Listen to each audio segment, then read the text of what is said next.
This week on John Thelen's Destination Fish, we start out on an early season perch bite. Jumbos love transitions in bottom content, and today that's right where we find them. John Thelen's Destination Fish is brought to you by Lindy Fishing Tackle and L&M Fleet Supply.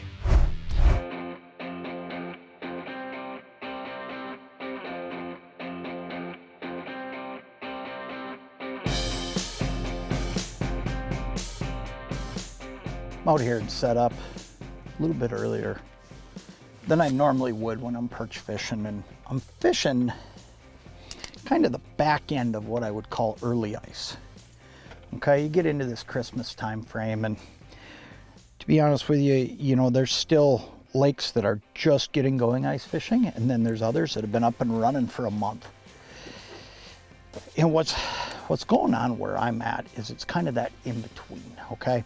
So I'm still fishing what I would call fairly shallow water. We're gonna fish today in 16, 17 feet of water. And what we're gonna do is we're gonna try to target some perch that are kind of on that in between, because they're just not out into that deep basin yet, and yet they're not right up on top of structures either. And the truth is, these fish might be the easiest to find right now as they are all year, and we'll explain to you why, and we'll talk a little bit about how to catch these fish today. There he is, got him. That fish, he kind of disappeared on me.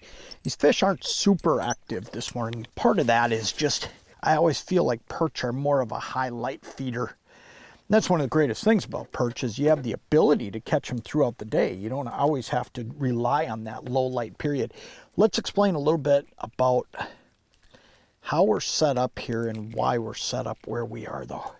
That's a great perch right there. We'll take him any day of the week. Basically, what I got going on is right back here behind me, there is some hard bottom, okay? Now there's a rock pile, and then it all just kind of comes into a hard bottom gravelly area, and what I'm doing is setting up right on the edge of it, okay? But I'm actually on the soft bottom side. Now it's not going to be long, and all these perch are going to roam off into that basin type area, the soft bottom stuff. In fact, today when I drilled holes, I got a couple little bugs come up with the auger as I was bringing it back up. Here's what happens. We're still at that period when you think around that Christmas time frame, we're still in that period where these perch are eating minnows. That's why I'm fishing minnow heads. Now I've got larvae with me today, but I'm fishing minnow heads because that's what these perch are willing to eat right now. Because right along this edge, okay, between hard bottom and soft bottom, there's all kinds of minnows cruising. I'm seeing fish that I know are walleyes too on that screen. There's no doubt in my mind, and they're just cruising this edge. Okay, the one thing about perch is very seldom are you going to find them up in those boulders. You're usually going to find them in that mid-range stuff where it's going to drop into soft bottom. So that's the number one thing you want to look for is look at that Lake Master map, look at your structures, your hard bottom structures, look at where they bottom out and where they might go into that softer water. And that's where you're going to find these perch. Now, as the year goes on, these perch are all just going to roam out into that soft bottom area. They're going to get a little bit harder to keep up with because they're just going to move around out there. And that's when they switch so much of their forage over to larvae. But right now at this time of the year, you can still get them eating minnows, cruising right along this edge, but also they have that ability to eat any of those bugs and larva hatches that are going to happen out here in this softer bottom. Talk a little bit about rod choice today, why I use what I use with which baits, because it can make a big difference. This dead stick rod, this is a tuned up custom fusion. This is an awesome rod for dead sticking or straight jigging, but man, I love it for dead sticking because it's kind of that in between. Now right now with this perch talker, when I go to something where I want to make noise, that's when I'm going to go to a heavier rod. And the reason I do it is I don't want a soft tip that's bouncing. I want to be able to snap it and make that perch talker actually move down there and make the noise. So that's when I'm using a straight up walleye rod, even though I'm perch fishing. This is a 32-inch tuned up custom precision. Then when I'm using that light quiver spoon on this tuned up bullwhip, every time I jig this, there's going to be a little bit of tip movement. I'm actually just very subtly moving that jigging spoon. So ultimately, that's why I chose to go with the bullwhip on that one. So every single presentation here has a rod that's designed to maximize what I'm doing down there in the water column. And ultimately, using the wrong rod can actually make a big difference, because if you're using a rod with too soft a tip, you're not able to snap that perch talk. So that's why I have all these different choices in the rod locker at the beginning of the day every day. John Thelen's Destination Fish is brought to you by these fine sponsors.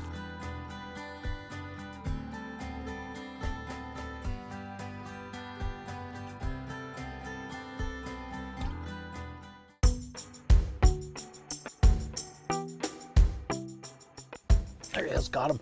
I'm going to show you a little change I just made, because you know what?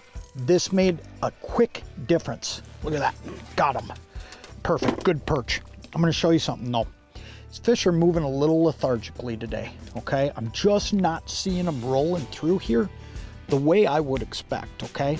So when it comes down to it though, when you're thinking about adjustments, things you can do to catch fish, the easiest one you can do when you're ice fishing is you can change baits, okay? Maybe the easiest is to change cadence with the bait you got, but the second easiest is to change baits. Before you start thinking about moving your house, re-drilling holes, figuring out the next spot, looking around, here's the truth of the matter. If you can just get their attention, if they're laying around you and just not super active, that's a lot faster and more efficient way to get fish. So what I did there, all I did is I pulled the quiver spoon up. As those fish came through, they saw the quiver spoon, saw its fluttering action, and they bit it.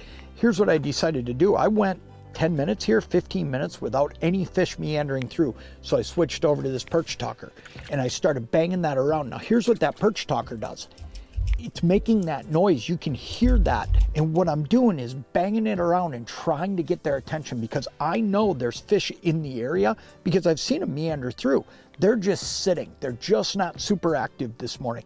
So putting down a bait like that before you start thinking about, am I going to move? Am I going to do anything like, drastic? This is something you can do to get a quick bite, and it worked there. There he is, got him. Ooh. Boy, that fish come in hot. Let's see what we got here.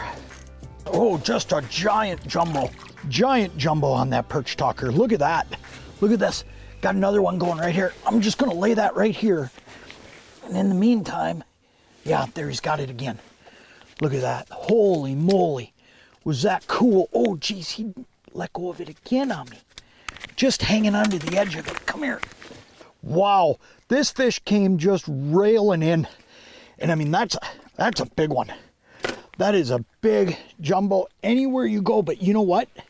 That is a great example of perch talker again. And he came in on a rail. Let's get back in the water, because there's still a couple of milling around here. And those are big ones. There he goes. I can't even get this other rod back in the water. These fish are just firing one after another right now. That is cool. Oh yeah, this is gonna be another good one. I can't even get my second rod back in the water. They're biting so fast. Oh yeah, another good one. Look at this one. That is just awesome. Hey, here's what I want to do. I want to take just a minute and show you something outside of our fishing today. Because one thing I'll say is, man, you gotta be comfortable. When you're on the ice, catching fish like that, half of it is just being comfortable. If you're not comfortable out on the ice, you're probably not going to stick it out long enough to make the changes I've worked my way through today to get to this pail of fish. Awesome fish, no matter where you go. I'll tell you what, one of the things that's made a difference for me today is being able to stay out here and be comfortable. One of the ways I do that is by using this Heat Hog heater. There's a lot of heaters out there, but Heat Hog's got some features that nobody else has. Number one, most important to me, is this tilt function. I can actually directionalize where that heat's going. And to me, that's a huge deal, because I can heat my core. If I start getting a little chilly down around my feet, I can tip it and I can heat my feet. And yet, I don't have to have it just pushing heat along the floor all the time and creating a puddle at my feet. Watch this. Down it'll go. This is crazy. There's no need to even worry about getting my other rod set up. All of a sudden, here we go. Wow. Two of them came, and this one, look at this one. Oh man, he's big enough that I tried to pull him out of the hole and my drag's too loose to do it. Wow. Man, I'll tell you what. This is just awesome. right about the time they start firing, I'm going to tell you we're going to wrap it up. Because what we've put together is a great morning of fishing. I'll tell you what, you're thinking about perch fishing, what I'll call not early ice, but early winter, that Christmas time stuff. Look for these spots. Look at that, awesome fish. Look for these spots. Look for those edges where it goes from hard bottom to soft bottom. That's where these fish are roaming and eating right now. Soon they're gonna head out to that deeper water. So if you can find these spots, here's what you're gonna find out. They're gonna be deadly for you. You can catch fish. The other thing is you gotta do what we've been doing here. Work your way through multiple presentations, different lures, different baits. Work your way through all that. You can put together a heck of a day when it comes to perch fishing, especially at this time of the year. That's awesome. John Thelen's Destination Fish has been brought to you by these great sponsors.